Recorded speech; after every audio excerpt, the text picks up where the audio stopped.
Bonsoir à tous et bienvenue dans le programme du soir sur New World Info. Nous commençons comme toujours avec le décryptage d'un sujet de l'actualité et nous allons évoquer la Côte d'Ivoire ce soir et cette accusation du PDCI, accusation à l'endroit du parti au pouvoir. Le PDCI accuse donc le pouvoir de comploter pour le faire disparaître.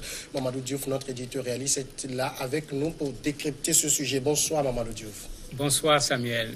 Je le disais, à 5 jours des élections locales, le Parti démocratique de Côte d'Ivoire, l'un des 3 grands partis dans le pays, a accusé lundi le pouvoir de comploter pour le faire disparaître. Depuis un moment, le PDCI-RDA fait l'objet de complots visant à le déstabiliser et à le faire disparaître, a déclaré son président Henri Konan Bédié au cours d'une réunion du bureau politique dans son fief de Daoukro, dans une intervention dont la teneur a été transmise sur les médias. Monsieur Bédié, il faut le signaler, est un ancien allié du président ivoirien Mamadou Diouf. Est-ce que ça signifie que la guerre est ouverte entre ces deux alliés d'hier? Oui, la guerre est vraiment ouverte entre le PDCI et le RDR pour 2 raisons. La première raison, c'est la question du prochain mandat. Qui va être le candidat, puisque selon le PDCI, dans l'accord qui avait été signé, il devait soutenir le président Ouattara dans un premier temps, mais après, le candidat devait provenir du PDCI. Cela a posé un énorme problème. Le deuxième problème qui est venu, c'est la création du parti, la formalisation, puisqu'on parlait déjà du rassemblement des oufouettistes, mais là, on ne s'entendait pas.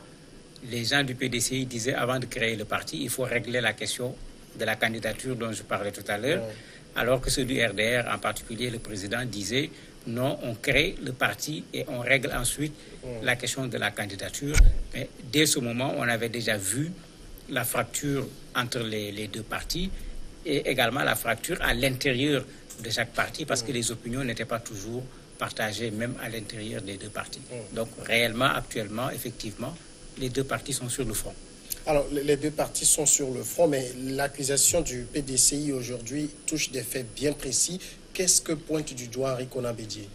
En fait, il pointe du doigt beaucoup de choses. Il ne faut pas oublier que pendant un temps, puisqu'ils étaient du pouvoir, si on peut l'appeler ainsi, on leur avait déroulé le tapis rouge.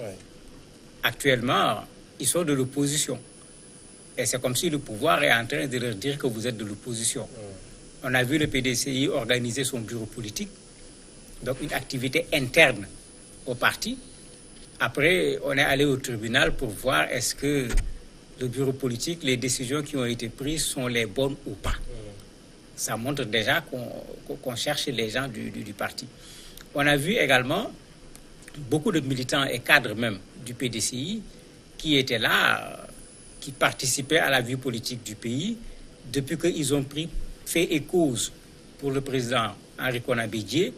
Ils sont poursuivis pour X ou pour Y. Et pour le PDCI, en fait, ces poursuites judiciaires n'ont pas de sens parce que ces gens-là étaient là, les problèmes étaient là. C'est parce qu'aujourd'hui, le PDCI refuse d'être avec le pouvoir. C'est parce qu'ils se mettent en face qu'on est en train de chercher la petite bête chez tous leurs cadres pour pouvoir déstabiliser le parti en tant que tel. Et c'est sur ces arguments-là que le président Henri Konan Bédié et d'autres membres du PDCI s'appuient pour dire que actuellement, on les combat, jusque même sur le plan de la justice, pour pouvoir aller dans le sens de déstabiliser le PDCI. On sait que cette sortie du PDCI intervient, je l'avais dit tout à l'heure, à 5 jours des élections locales.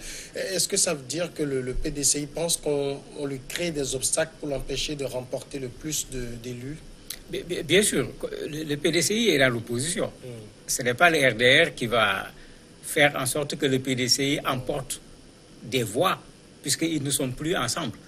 Au contraire, le RDR va tout faire pour que le PDCI n'emporte pas de voix, si cela a été possible, parce qu'on est dans le jeu politique. Je ne vois pas qu'un parti qui va faire en sorte que son adversaire sur le plan politique puisse ramasser le maximum de voix.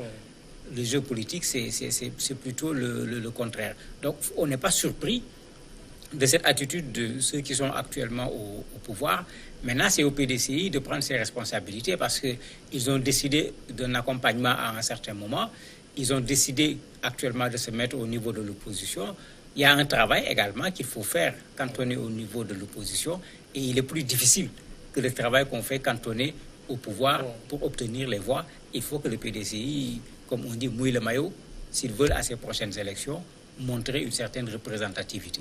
Alors, si on sait que ça ne va plus entre PDCI et RDR, est-ce que le lien de dialogue est rompu entre Henri Konan Bédié et Alassane Ouattara? Oui, ça on peut dire que le lien est rompu, puisque pendant qu'ils étaient ensemble, quand ça chauffait, quand les jeunes d'un côté, les cadres de l'autre prenaient des positions, ils se retrouvaient quelque part, ils se parlaient et on réglait le problème. Alors que depuis quelque temps, on n'a pas vu ce genre de sommet entre les deux pour essayer de régler la question. Et je me demande, est-ce qu'on va en voir encore? Parce qu'il n'y a plus de raison pour qu'il y ait ce genre de sommet, puisque l'alliance en tant que telle, c'est clair que cette alliance a sauté. Il n'y a plus d'alliance entre les deux partis. Et c'est à cause de c'était pour maintenir cette alliance que les deux premiers responsables se rencontraient quand à un certain moment, on sentait que dans les troupes, il y avait véritablement des difficultés. Il n'y a plus de raison pour qu'ils se rencontrent. Et l'autre élément, c'est que quand on voit les déclarations du président Ouattara d'un côté, les déclarations, surtout les dernières déclarations également de l'ancien président Henri Konan Bédié, il est clair qu'on est loin d'un rapprochement entre ces deux leaders. Mais quand Henri Konan Bédié dit que le PDCI, le pouvoir complote pour le faire disparaître, le PDCI, c'est l'un des plus vieux partis de Côte d'Ivoire. Est-ce que c'est d'un claquement de doigts, on ne peut pas faire disparaître ce parti aussi? Bon, disparaître, ça, c'est le langage du politicien. Il faut tirer au maximum sur la corde. En fait, ce qu'il veut dire, c'est qu'en fait, il y a un parti qui est là, qui est un parti historique, qui a une base sociale très forte et qui pose problème. Si le RDR ou bien le RHDP qui va prendre la place du RDR veut gagner d'autres élections, un de leurs obstacles, ça va être le PDCI.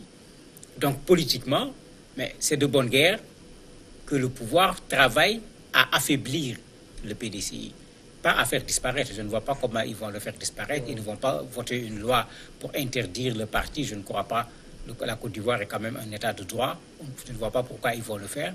Mais dans le combat politique, ils vont donner des coups pour affaiblir ce parti parce que le PDCI peut créer d'énormes problèmes à ce parti.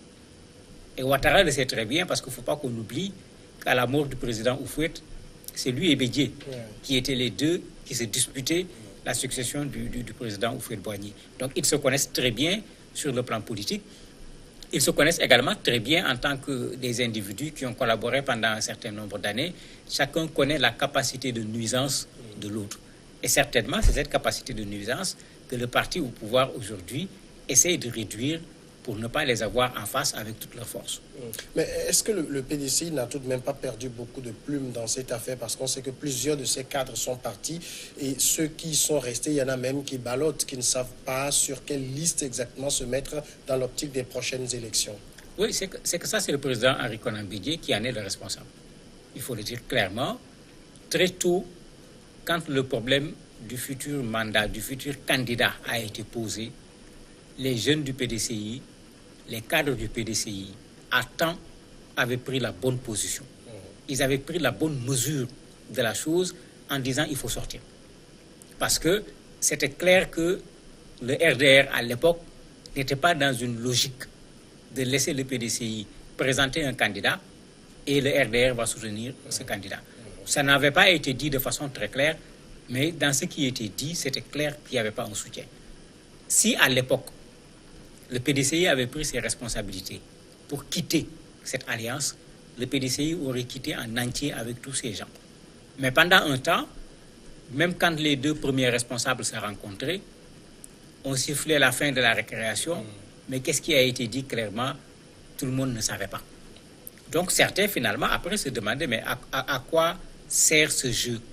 Ou quand on pose les vrais problèmes, on attend des réponses, les deux se rencontrent, après on nous dit c'est réglé, et par la suite c'est le PDCI qui paye les pots cassés, parce que ce qu'on disait que c'est réglé, on se rend compte que ce n'est pas réglé, et cela a fait qu'effectivement, à l'intérieur du PDCI, finalement, il y a des gens qui se disaient que ce n'est pas la peine.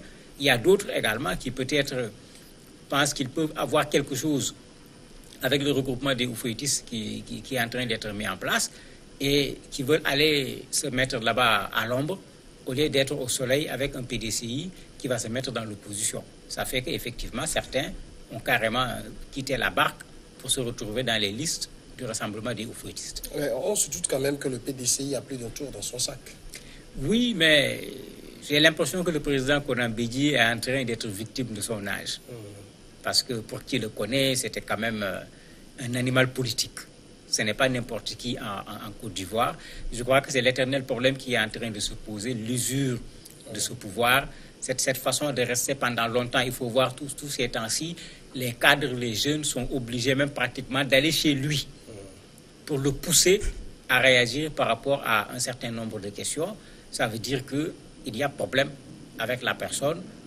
Il ne fonctionne plus au rythme que le parti a besoin, surtout en ces moments difficiles. Et je crois qu'il est en train de jouer un jeu qui va se répercuter négativement sur le PDCI. Il devrait céder la place à d'autres qui sont encore beaucoup plus jeunes, qui vont pouvoir mener le combat qu'il faut mener dans ce genre de circonstances. Mais on sait aussi qu'en Afrique, il est très difficile d'affronter le parti au pouvoir. Oui, c'est tout à fait vrai, mais le PDCI a été au pouvoir tout seul. Le PDCI a été au pouvoir avec le président Alassane Ouattara. Donc ce n'est pas un parti d'opposition en bonne et due forme. C'est des gens qui sont en train de rentrer en quelque sorte dans l'opposition. Donc ils ont encore également un certain nombre de possibilités, d'acquis qu'ils peuvent utiliser pour faire mal d'un point de vue politique par rapport au président de la République actuellement. C'est vrai qu'il n'est pas facile de lutter contre un parti au pouvoir, mais pour un parti comme le PDCI, il y a assez de cadres, il y a une base sociale qui est là, il y a une expérience politique qui est là. S'ils s'asseyent, ils doivent pouvoir, dans leur sac, tirer des ficelles qui leur permettent de trouver comment créer des problèmes au RDR aux prochaines élections, mais bien sûr aux autres élections également qui vont suivre. Et pendant que ces deux-là s'affrontent, est-ce que le boulevard n'est pas ouvert pour les autres partis? Oui, le FPI certainement, puisque c'est la troisième force qui est là qu'on attend. Bon, puisque les gens espèrent la libération du président Gbagbo, peut-être que ça va encore revigorer les gens, d'autant que Simone a déjà été libéré. Mais il ne faut pas qu'on oublie qu'au niveau du FPI également, il y a une division. On a deux versions du FPI qui, pour le moment, ne se sont pas encore regroupées. Une des versions, celle qui est restée, j'allais dire, fidèle, a toujours boycotté les élections.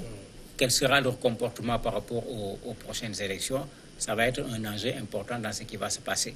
L'autre élément, est-ce que le PDCI et le FPI, de façon objective, ne vont pas se retrouver pour contrer l'autre front du rassemblement des oufouettistes, puisque ce n'est pas le RDR seulement qui se trouve là-bas? S'ils le réussissent, ils pourront faire davantage mal, parce que le FPI également a ses militants.